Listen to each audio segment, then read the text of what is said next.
Hey guys, welcome back to the channel. I'm Teddy. And I'm Parlata. And together we are These two shall be one. Thank you guys for joining us again. Of course, this here is part 2. We started a 3-part series on how to have a 90% success rate in your marriage. And as we previously discussed in the first one, the current statistics for divorce, both in the church and out of the church, is 50%. And I think most agree that I would take a 90% success rate any day over 50%. So if you've already watched part 1, we know that obviously that dealt with finances. That's the number one reason that causes for divorce. Everybody is fighting over money these days, and a lot of times because it's just simply not enough. But we've learned through the video number 1 that there are ways to make it work even when it seems like there's not enough. So obviously with that being number 1, we're going to go into the second problem, or the second reason on how we can avoid and how to have a 90% success rate. And that second reason is these individuals or these couples or marriages who have a 90% success rate, they are those who participated in premarital counseling. There you go. That's the second reason there. We'll say it again. They participated wholeheartedly and took the advice that they received from premarital counseling. Now, when we look at that, that's an obvious for me, it makes all the sense in the world. What is the purpose of premarital counseling? Everyone needs to understand that, when you're looking at each other's eyes and you're all googly-eyed and you're in love and you're on cloud number 9, you got to realize and understand that one day you're going to come down to earth. When you come down to earth, it's you and her.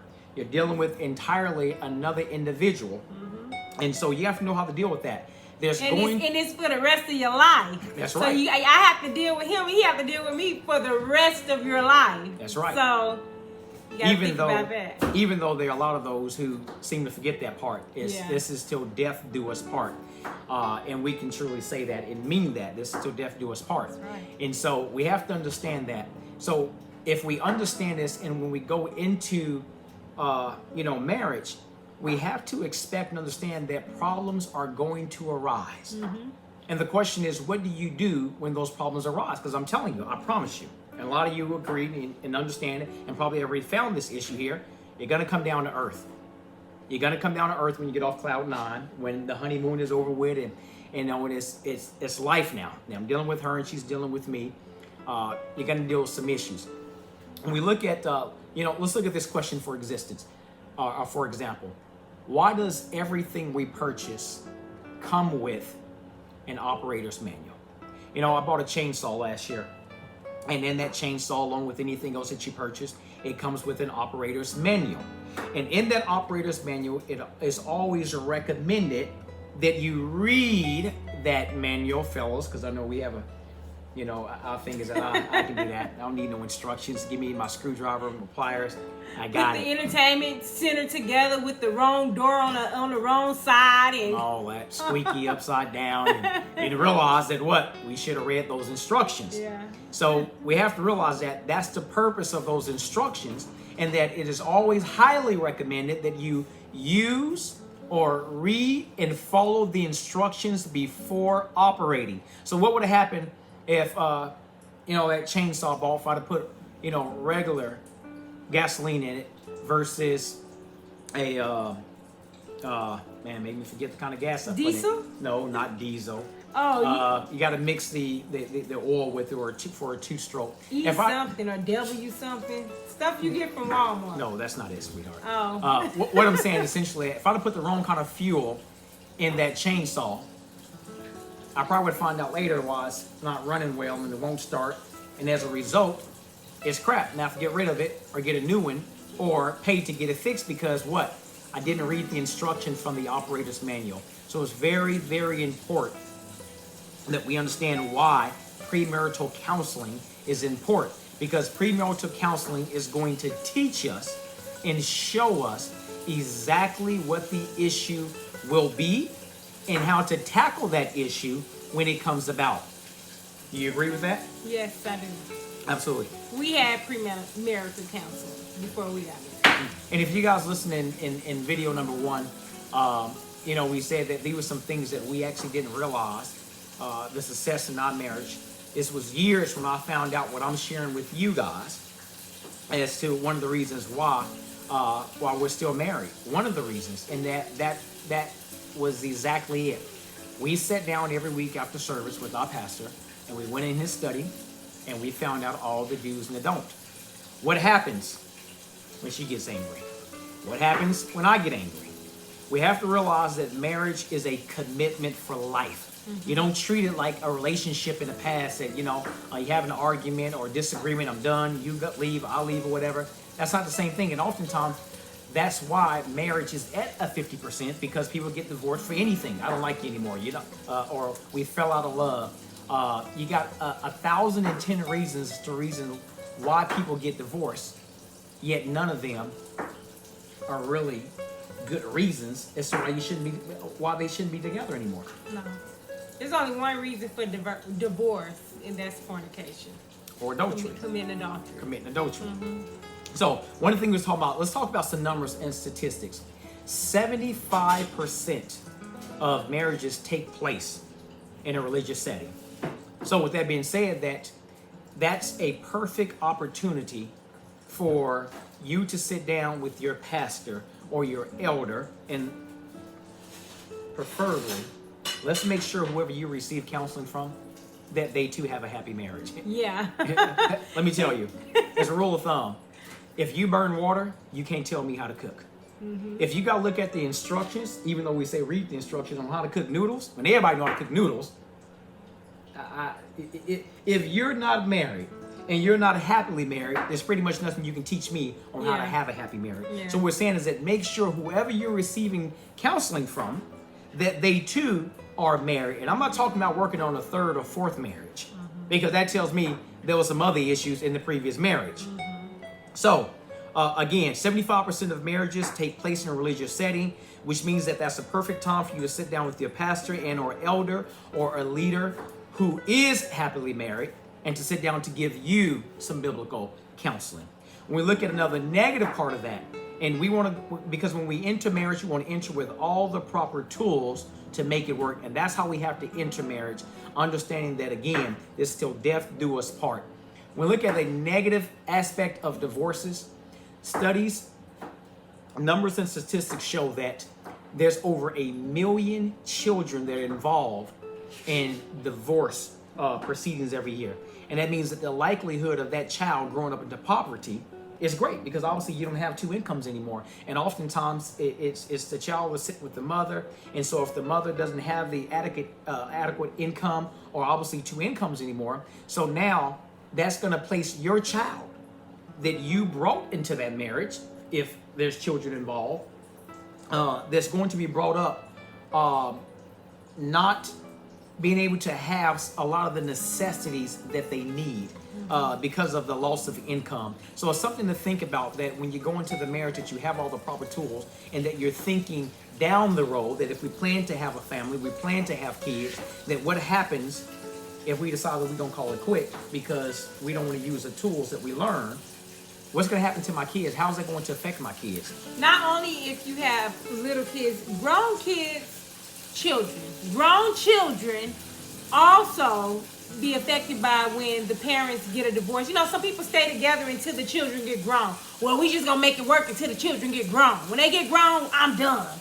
And we don't know that hurts the children even worse when they get grown, because they want to see mom and dad. You know, let's go to the parents' house, not let's go to mom's house. Next week we'll go to dad's house. So you have to think about all that. And if your marriage is not working, you need counseling, you know, and counseling from somebody that's married, counseling from somebody that's been married long enough for you to say, I'm going to go to them and get some advice.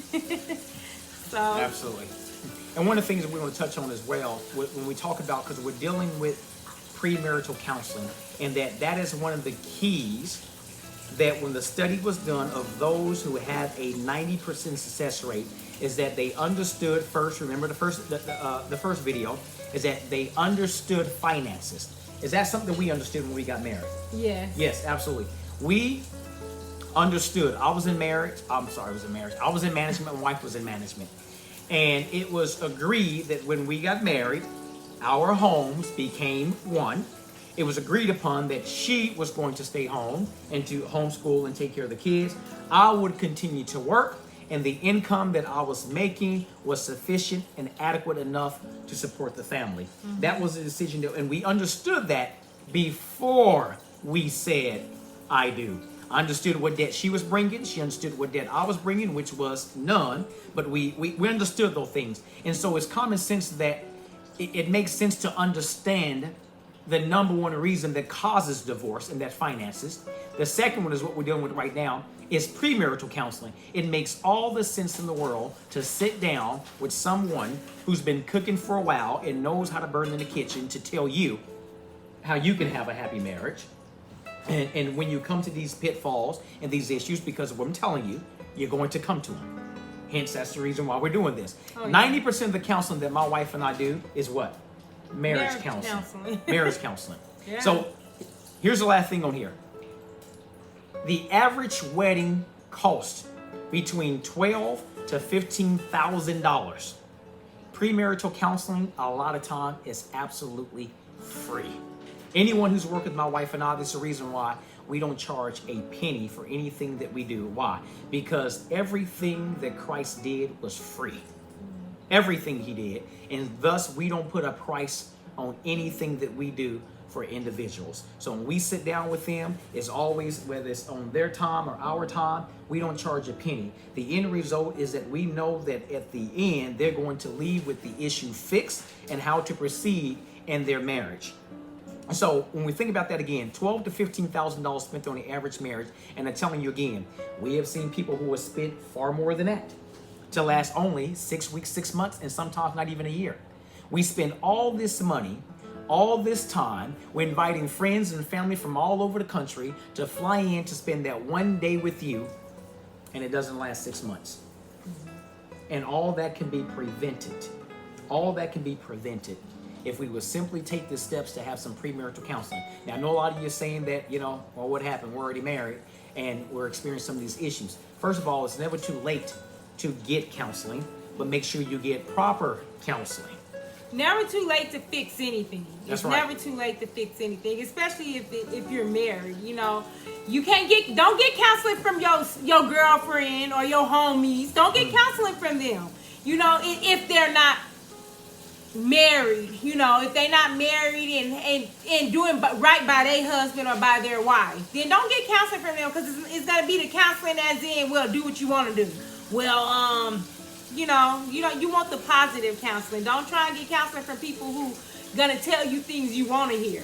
Because right. you want to hear it, just leave them. Not just stick it out. Just even when they doing things as in leaving their clothes everywhere, not cleaning up behind themselves. Sometimes you feel like I got another child, but talk with your spouse. Tell them, can you please start picking up your stuff, I need some help around here. You never know what's going on in your household, but communication is the key. Communication is the key. That's right. And then ending on this note right here, when we deal with our final part, and part 3 of this here, of what is the last step to having a 90% success rate, you're going to understand why there's a big difference in what kind of counseling that you receive. One of the counseling my wife and I do is that we believe wholeheartedly, no matter what the situation is in your marriage, if both of the parties are willing, it can work. We've seen it. It doesn't matter how bad it is, doesn't matter what he or she did or what they did or what's happening, no matter how bad it is, if both of the parties are willing to make it work, it will work. It will work in both of them. But sometimes both of them are not willing to work it out. Sometimes it's just the wife that want to work it out. Sometimes it's just the husband that want to work it out. You keep on striving to work it out. That's right. Even if you by yourself. Don't ever think you by yourself, because Jesus is always there. You always strive to make it work, because the Bible tells us that the wife can win over the husband. And I believe that.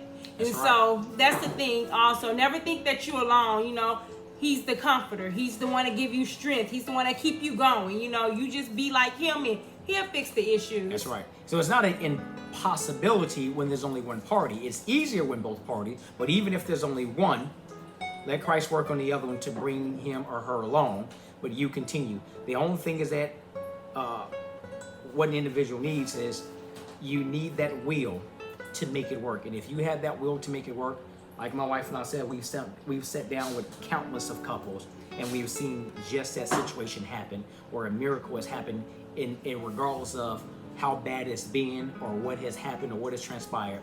If there's a willing party, and especially when there's both, it will always work. So our advice is always that, listen, if you want to make it work, the man upstairs can make it work. That's right. And we've always seen that happen here. So versus you going to some of your girl, you won't believe what he did. Or you go to, man, listen, let me tell you what I'm going through.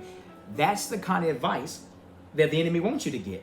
Is that they're going to discourage you. I would do this. I wouldn't put up with this, whatever. Unless they're a Christian, because I do have people that come to me, you know, and they know I'm gonna give Christian advice. So, that's right. You know, if you have a Christian friend, go to that person and talk to them. You know, it's confidential. You know, so some people you can go to if they're Christians. Just don't go to worldly people. Worldly people gonna give you worldly advice, and it ain't gonna work. Yeah. So to close this out, what was the second thing? What is it? Pre-marital counseling. Get it. Oftentimes it's free, and it will save you a ton of headaches down the road when you're going through this issue. Then you'll know how to revert to, you know what? My pastor told me she was going to do that. My pastor told me I was going to come home from work one day and she was going to be acting this way here. You'll know how to deal with it versus, you know, the way that the world deals with things, and you end up one of those negative statistics. So again, guys, thank you for joining us. We'll see you on part 3 here soon. Bye.